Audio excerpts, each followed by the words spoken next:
अस्सलामुअलैकुम, कैसे हैं आप सब? अल्लाह ताला से उम्मीद करती हूँ कि सब ठीक-ठाक होंगे। Welcome back to my channel. तो लीजिए इधर मॉर्निंग का टाइम, और मॉर्निंग का टाइम कितने बजे का? सहरी का टाइम है। और ये मेरे हस्बैंड रात में लेकर आए थे मेलन, और मुझे निकालने रात में याद ही नहीं रहे, क्योंकि आपको पता है कि माह रमज़ान का महीना है और इफ्तारी के बाद तो इतनी ज़्यादा फिर वीकनेस ही फ़ील होती है, एकदम से पता नहीं क्या हो जाता है। तो जो इफ्तारी से पहले काम किए जाएँ वो तो हो जाते हैं, मगर जो इफ्तारी के बाद करने वाले काम होते हैं वो मुझसे तो बहुत मुश्किल से होते हैं। अब आप लोगों का पता नहीं क्या सिस्टम है। और बस मैंने कहा कि चलिए जल्दी-जल्दी मेलन को निकाल लिया जाए, क्योंकि सर्दी हो गर्मी हो शॉपर में एक से आधे दिन चीज़ पड़ी रहे तो वो अपना कलर छोड़ देती है और ख़राब होना शुरू हो जाती है। और इधर जी मुझे डालना था, ये रिफ़िल करना था शक्कर वाला डिब्बा।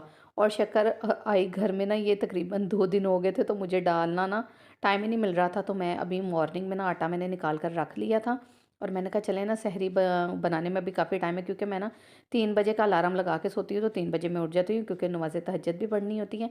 तो अब मेरे पास टाइम था, मैंने कहा चले ना शक्कर निकाल के डिब्बे में डाल लो, ताकि ना शक्कर ज़ाया ना हो, क्योंकि शक्कर को अगर ज़रा भी थोड़ी सी भी नमी लग जाए ना, तो फिर शक्कर सारी ही ख़राब होना स्टार्ट हो जाती है। तो मैंने कहा चलिए जल्दी जल्दी पहले इसके डिब्बे को रिफ़िल कर लिया जाए, फिर बाद में सहरी के लिए पराठे भी बना लूँगी।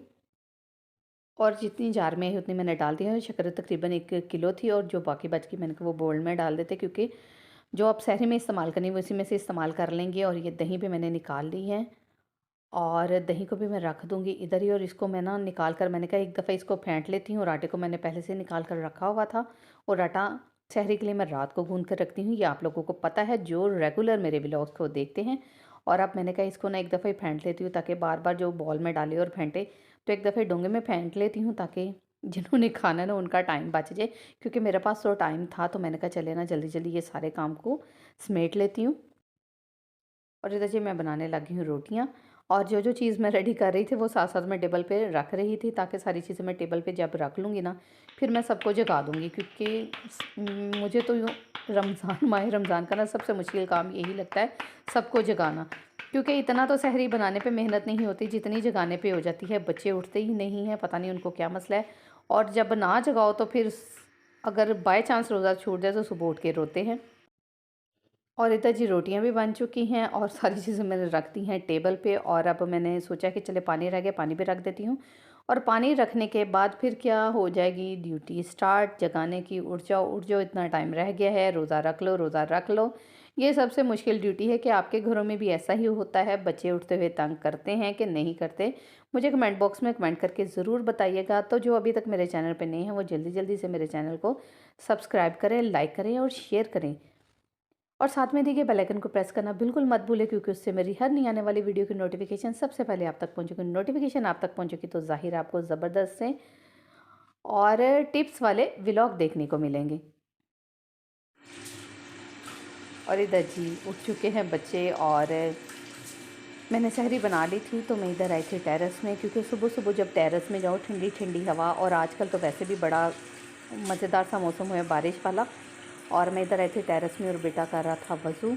और ये देखिए काफ़ी ज़्यादा बारिश सहरी के टाइम में हुई है, और इधर सब ने करनी कर दी है स्टार्ट सहरी। और सहरी बंद होने में तकरीबन आधा घंटा है, तो शुक्र अल्हम्दुलिल्लाह कि सबने बड़े अच्छे तरीके से सहरी कर ली थी। और मैं सहरी के टाइम बच्चों को ज़्यादा प्रायोरिटी मैं दही पे भी देती हूँ और पानी पे भी देती हूँ, कि बेटा ज़्यादा पानी पियो, क्योंकि सारा दिन फिर स्टमक आपका खाली रहेगा, पानी के बगैर रहेगा। तो इस वजह से ना आप तकरीबन 2 से 3 ग्लास पानी के ज़रूर पी लिया करो सहरी में।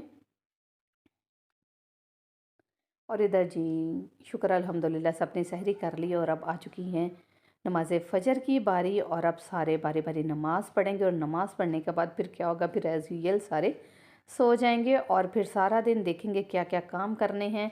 ज़ाहिर है जो हाउस वाइफ हैं उनको क्या करना है, घर की सफाइयाँ भी करनी है, फिर इफ्तारी भी बनानी है, फिर सारा दिन ऐसे ही चलता रहेगा। और माह रमज़ान माशाल्लाह माशाल्लाह ऐसा बाबरकत महीना है कि जहाँ ना जिसमें काम बिल्कुल ख़त्म नहीं होते।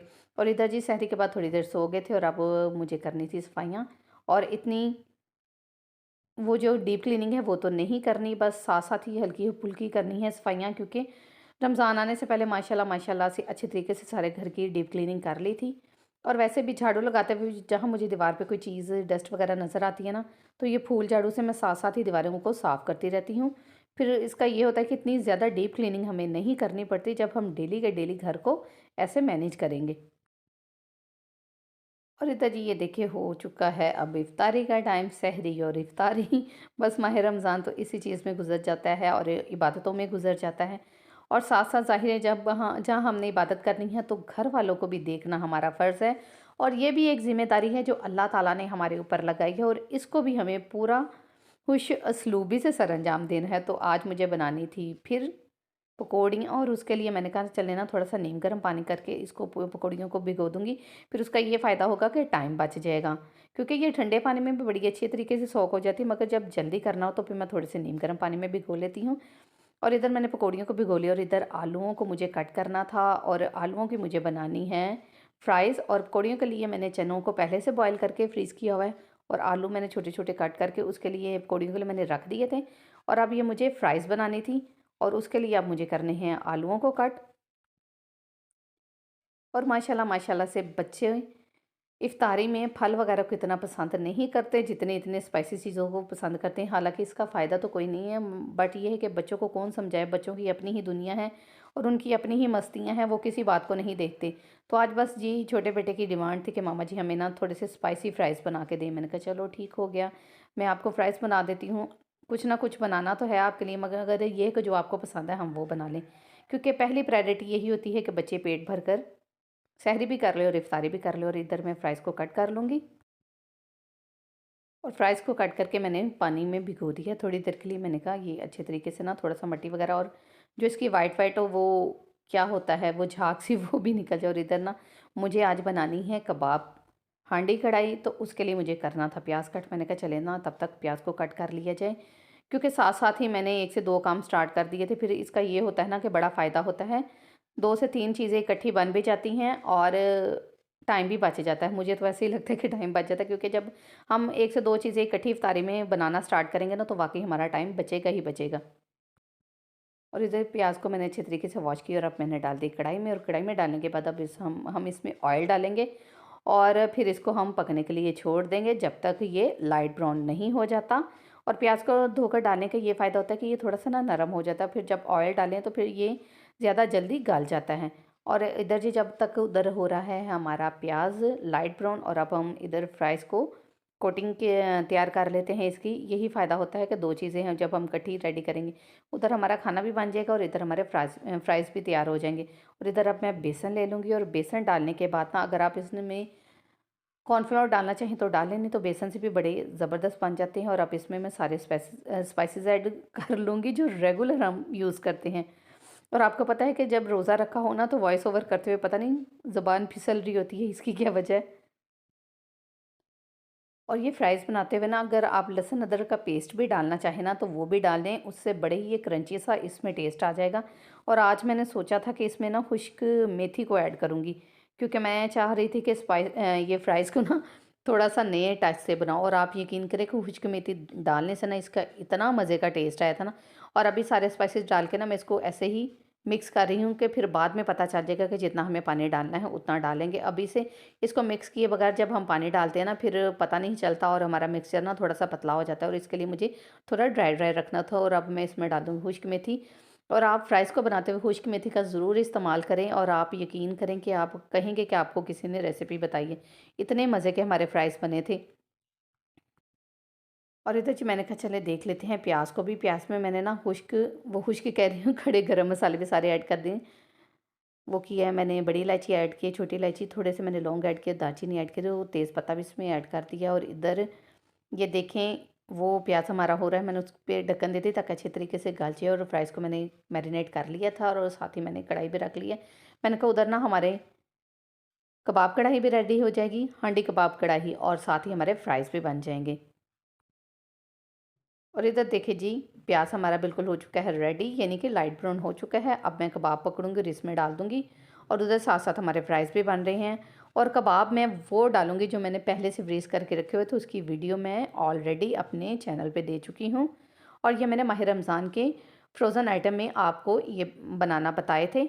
और अब ये मैं खोलूँगी और डाल दूँगी सारे कबाब इसमें। और ऐसे ही अगर आपने भी फ्रीज़ करके रखे हों तो इस बात की बिल्कुल टेंशन नहीं लें कि हमने इसको खोल कर डालना है, ये एक-एक डालना है, ये टूट ना जाए, कुछ नहीं होता।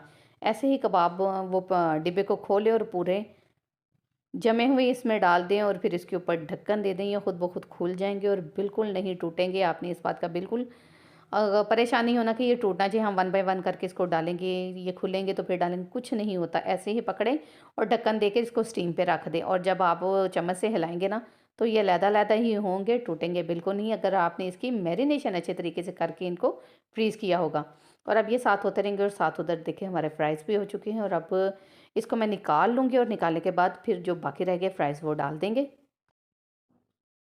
और इधर देखें जी, अब मैंने इसमें डाल दिए थे लहसुन अदरक के क्यूब्स और साथ ही हरी मिर्च के क्यूब्स डाले थे और टमाटर प्यूरी के जो मैंने क्यूब्स बनाकर रखे हुए हैं वो मैंने डाल दिए हैं। और ये सारी चीज़ें मैंने माह रमज़ान के लिए ही बना कर रखी हुई थी ताकि ना मुझे इफ्तारी बनाने में और सहरी बनाने में आसानी हो, और शुक्र अल्हम्दुलिल्लाह कि मुझे आसानी हो रही है।